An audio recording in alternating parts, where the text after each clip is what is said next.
You know who it is, the horror flick digger did Super 6 Big Mitch. And I'm kicking in those with all three O's.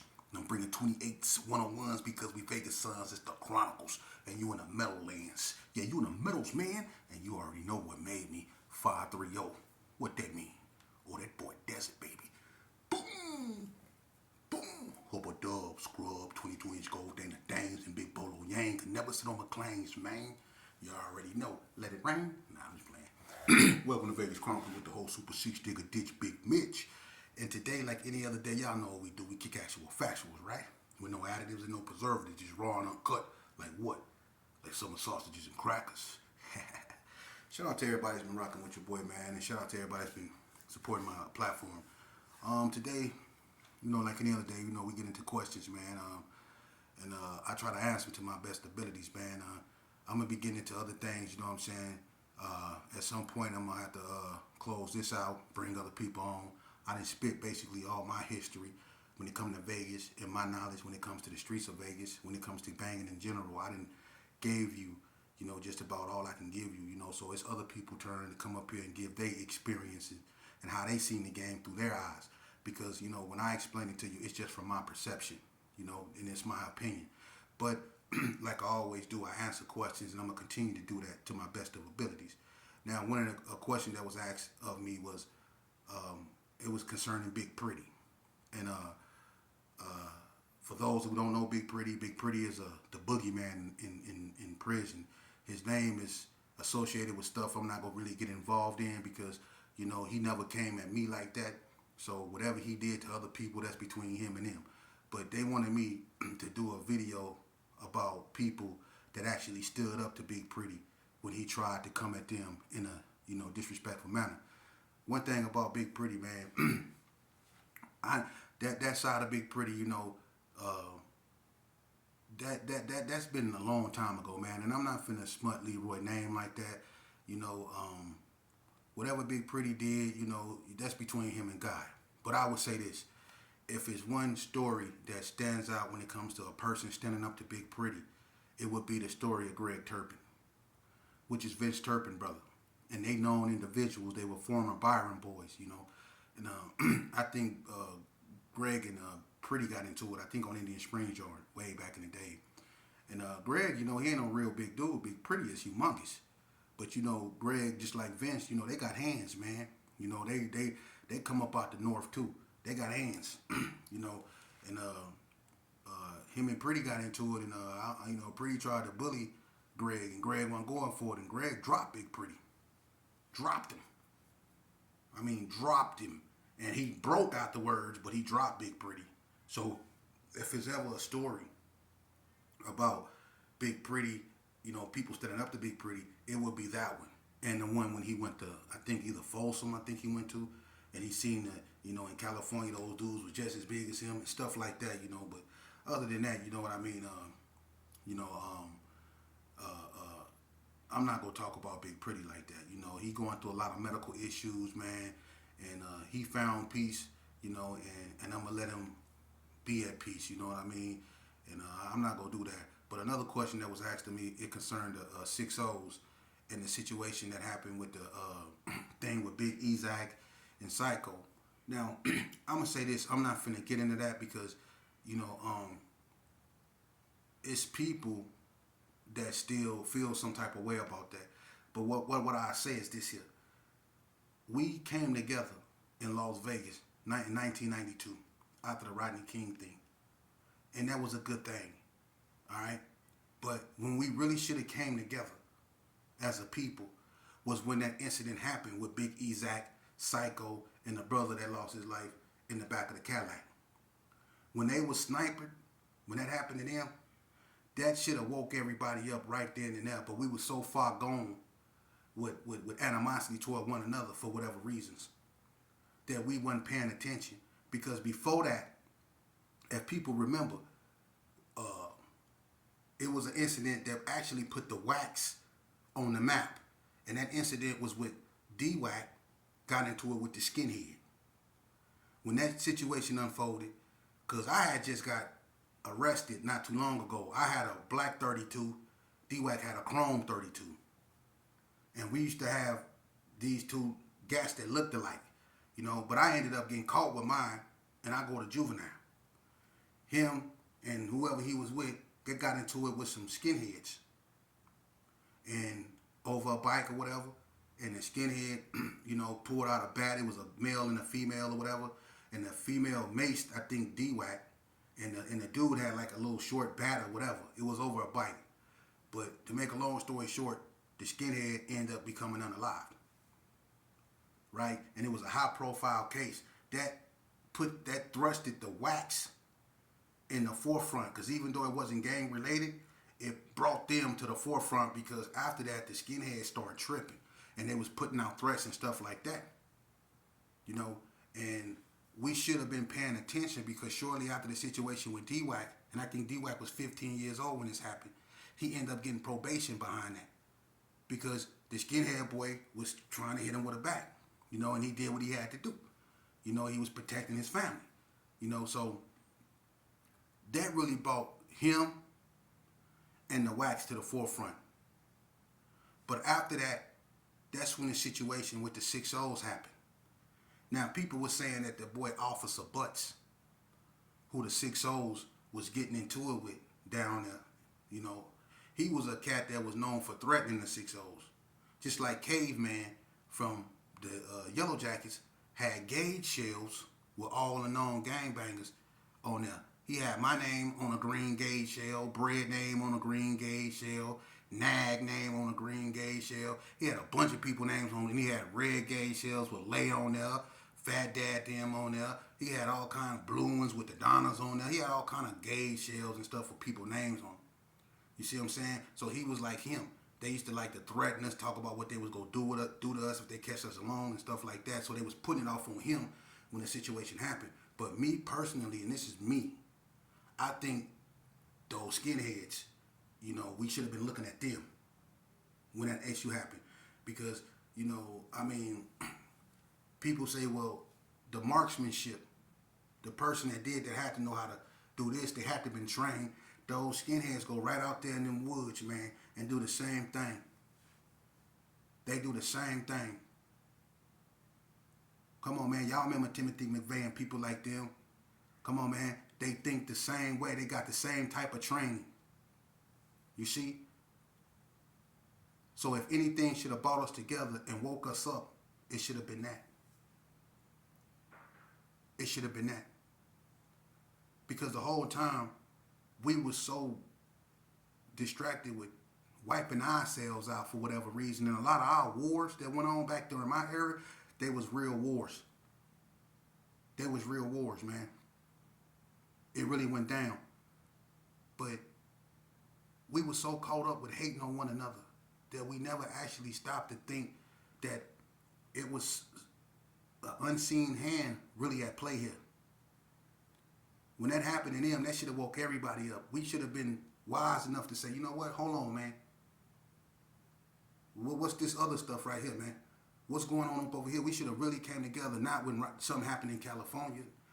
You know, no disrespect to California, but I mean, it's good to come together, but we should come together, and we should have came together when the situation happened out here in Vegas. Not when the situation happened somewhere else. When that happened out here in Vegas, that should have brought us together. Just like it brought them together in California. For real. And that's real spill. And you know, that's just my take on that. But another thing that was asked of me was, what's my take? Like, do I think I'm doing what I'm doing all in vain? Because someone told me that these youngsters is not going to listen to me. That I can preach to the highest heaven, they're not going to listen. Well, that's not for me or him to decide. That's in God's hands. The battles that I can't see or foresee, man, I leave that in God's hands. I'm doing what he put on my heart to do. It was people that never gave up on me. People that tried to talk to me every day that I ain't want to listen. I ain't want to hear none of that. But look at where I'm at right now. And those same people that told me that I will be here, you know, back when I was banging, I couldn't foresee myself sitting right here talking to y'all like this. But it was people that told me I was going to be doing this. It was people that told me when I was in that madness that I will be sitting here talking to y'all, that I will be bringing a positive message. I couldn't see it then.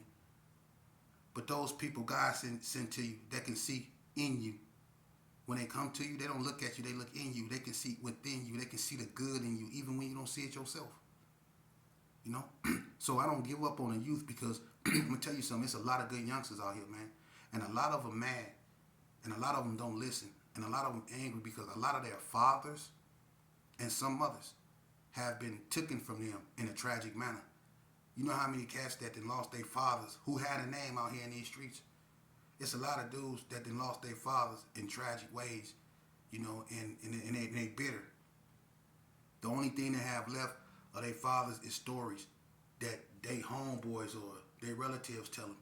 So a lot of these kids is bitter, you know, and it's up to us, you know, the ones that are somewhat of father figures to these children, man, to take the important role. Y'all want to be a big homie so much.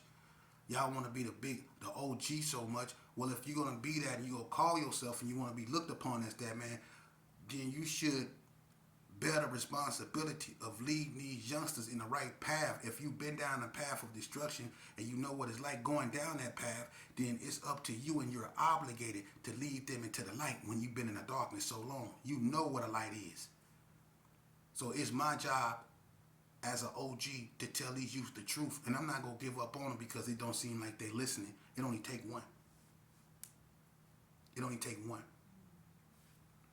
And of course, I'm not going to be able to, you know, talk about, you know, banging and stuff like that. And some people say you should mix it up a little bit. I ask y'all whatever questions that y'all want to talk about, just let me know.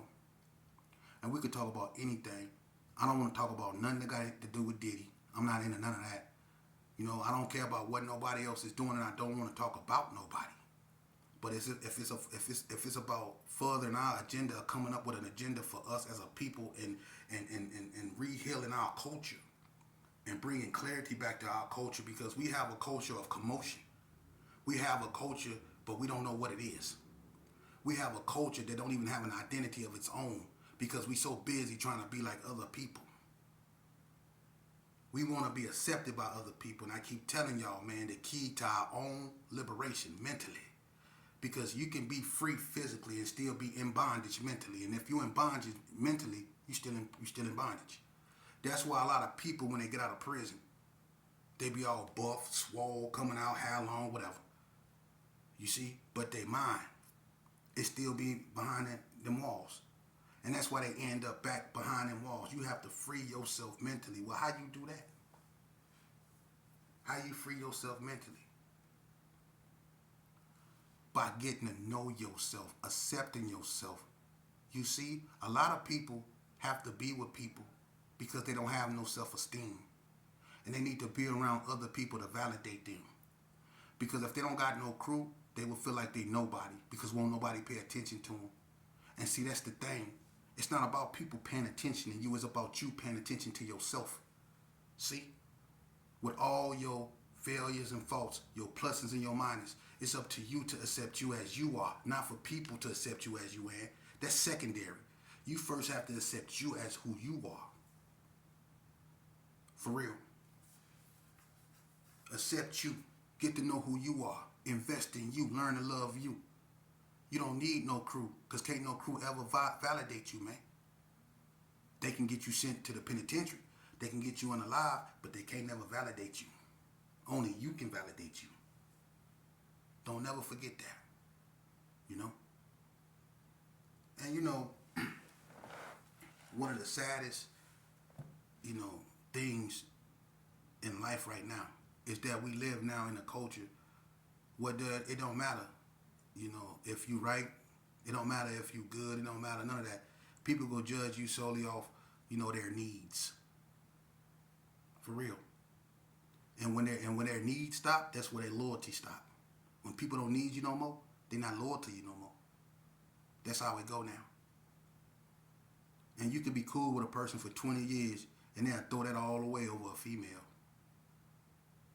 You can be cool with a dude for 20 years, they'll throw all that away over a female. For real. Then you realize y'all was never cool at all.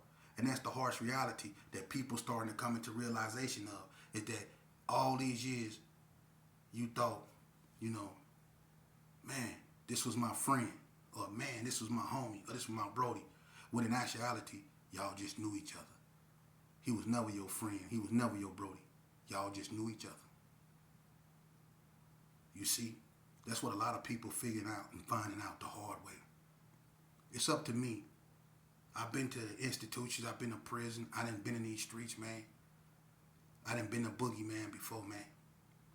But if I can turn my life around, and the reason why I turned my life around is because I seen where my life is headed. I seen where it was headed. And if I didn't turn my life around, I'm almost certain that I would not be sitting right here. I would be up under that grass. Just like everybody that lived a destructive way of living like I done. They up under that grass. I'm not going to blame my failures on law enforcement. I'm not going to blame my failures on my mama. My mama did the best she could with what she had to work with. I chose to do bad.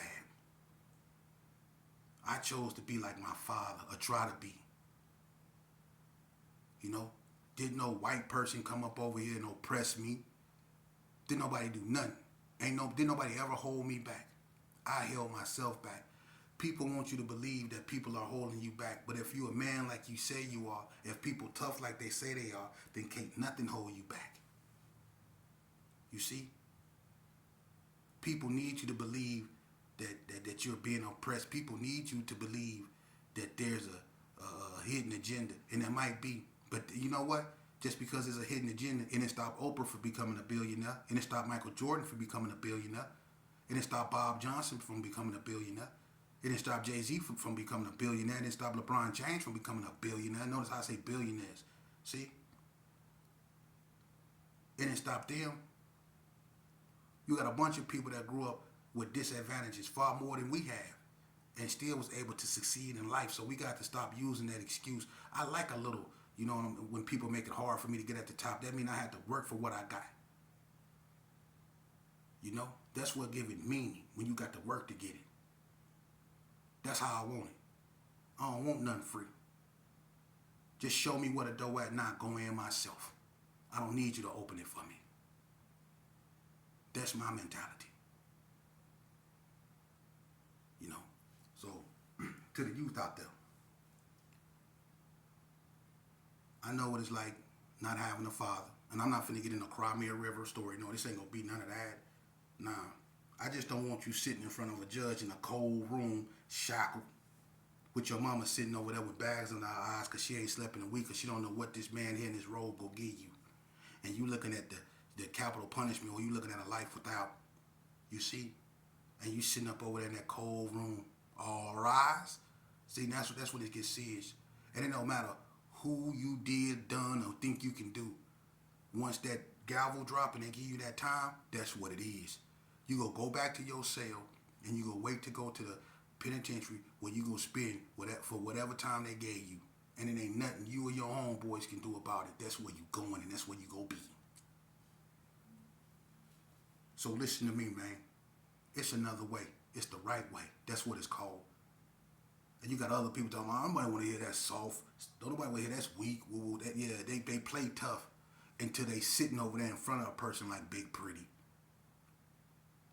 When they come home and they see them donuts on their bed, then or the tough dudes that call home and tell their parents and don't think that's snitching. They call home and tell their parents on you, and then the parents call up there and get you locked down. You know what I mean? You wondering why you're in the hole because this dude then went and called home and told his mama that you up there bullying him. That's what these tough guys be doing. They won't go to the investigator because they be too scared that you go find out. So they'll call home and have their moms and baby moms do their baby work and get you locked down, see? You gonna realize that this game fake. You gonna realize that if you take a pistol out of a bunch of these cats' hands, they ain't nothing. Because when they send them up there to that institution where they gotta use their hands, you should see how many of them, not all of them, but a bunch of them fold under pressure. A bunch of them don't even make it out the fish tank because they be putting people on their enemy list. People they don't even know. They be putting them on their enemy list. So don't be this tough guy roll these cats. Listen, I'm gonna tell y'all one more time, and I'm not gonna never repeat this no more. All the tough guys is on Las Vegas Boulevard in Owens. It's called Woodlawn Cemetery. Or you can find them at Blanca Brothers of Palms too. That's where all the tough guys at. Okay? Just be yourself. Okay? Take care of your mama, take care of your children, homie. That's putting in real work. And if you want to go to church, man, if you want to seek spirituality, man, then do that. Do that. You shouldn't have to go to a church just to go to just because you're going to a funeral, man. If you just want to go to church and take your children to church and introduce your children to God, go to church for that reason. A lot of us only went to church because one of the homies got knocked down and we going to the funeral. That's the only time we ever went to church and be sitting in church like this. Now they be sitting in there with dreadlocks, twirling them going, yeah, this the game for real, man. You know, and shout out to my cousin Bird, Robert Island, man. I love you, man. He called me and he gave me some good advice, man. You know, the devil, one thing about the devil, he always show you when he watching. He'll send demons to try to pull you back. But God also let you know he watching, and he sent people like my cousin Bird to let me know that they proud of me, and other people that they see, you know, to let me know, hey man, I respect what you doing. You know what I mean? Keep doing what you're doing, you know. I mean, that means so much to me, man. People don't understand that. And that's what we need to do to these youngsters. We need to start congratulating them when they do good things, man. Let's stop paying attention to them when they're doing bad things. See? Because a lot of them think that's the only way they can get our attention is when they're doing bad things.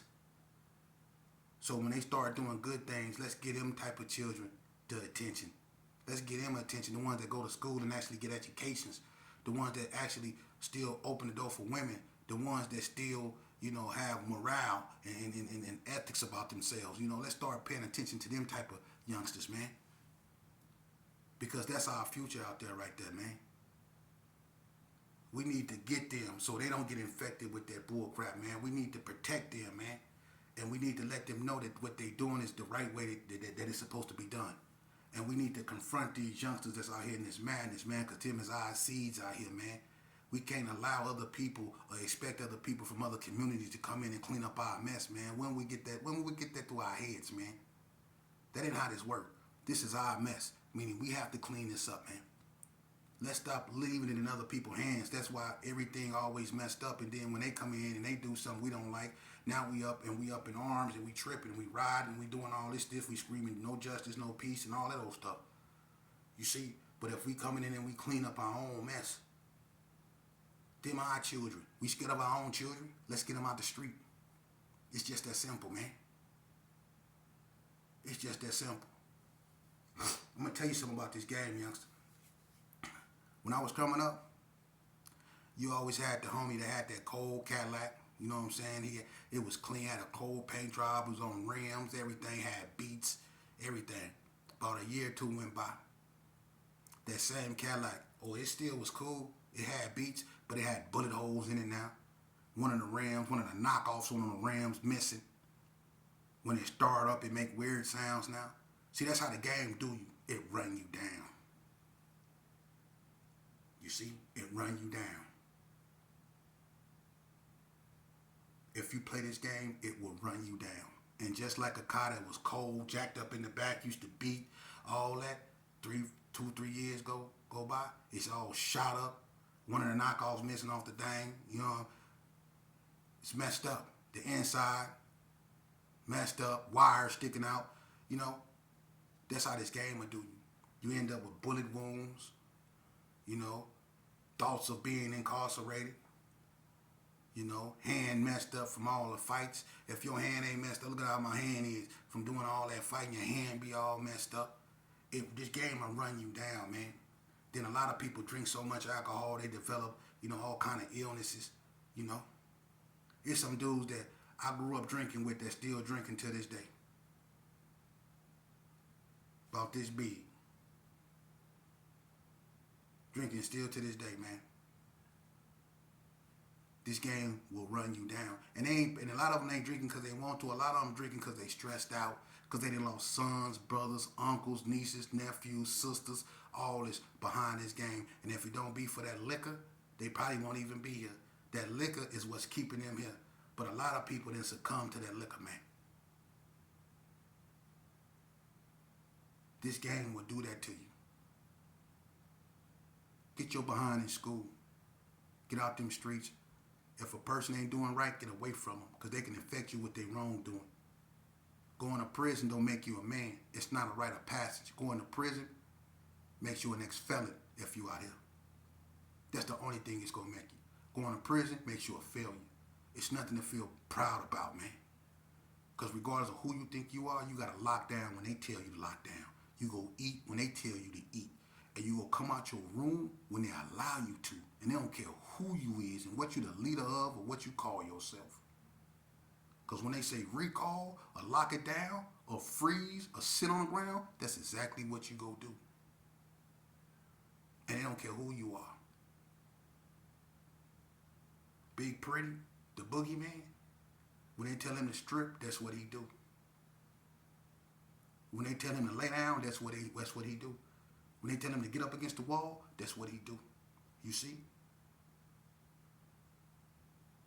You can never be tough enough. Life isn't about that.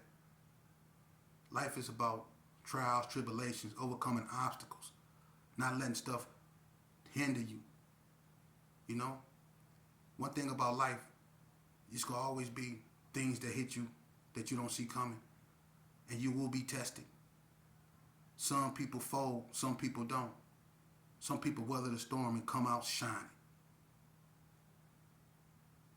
And a lot of y'all in this storm, but a lot of y'all can come out shining. Y'all just need the proper guidance. And that's why I do what I do. And I'm not going to stop doing what I do because I actually love the youth. I got love for them and they got a cold story. It's a reason why they behaving the way they behaving. Have y'all ever stopped and asked them why? Have y'all ever really just talked to these youth? A lot of them very intelligent, man.